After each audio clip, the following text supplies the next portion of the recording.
Утрински стихови од Библијата. 11 август. Светиот Дух донесува осведочување.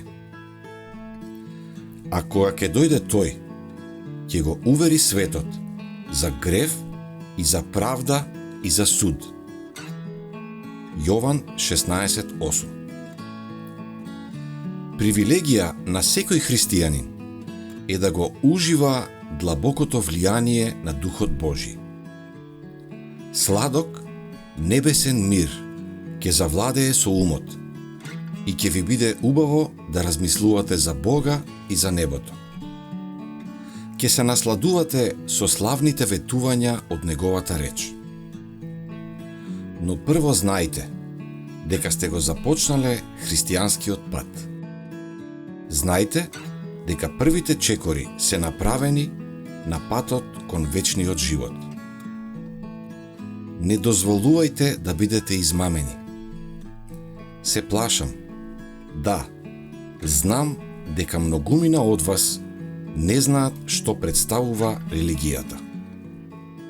Вие сте почувствувале некакво восхитување, малку емоции, но никогаш не сте ја согледале страшната големина на гревот.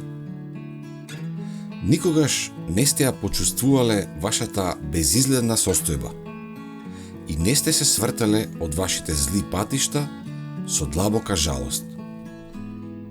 Никогаш не сте умреле за светот. Се уште ги сакате неговите задоволства.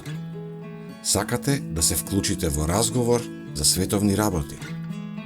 Но кога се зборува за Божјата вистина, немате што да кажете. Зошто сте толку тивки? Зошто сте толку разговорливи за световните нешта, а толку молчаливи за темата што треба најмногу да ве засега? Темата во која би требало да се внесе целата ваша душа. Вистината Божја не живее во вас. Христијанскиот живот не е модификација или подобрување на стариот живот, туку трансформација на природата. Постои умирање за своето јас и за гревот и еден целосно нов живот. Оваа промена може да дојде единствено преку делотворната работа на Светиот Дух. Светиот Дух никогаш не ја остава без помош душата што гледа во Исус. Тој зема од она што е Христово и му го открива нему.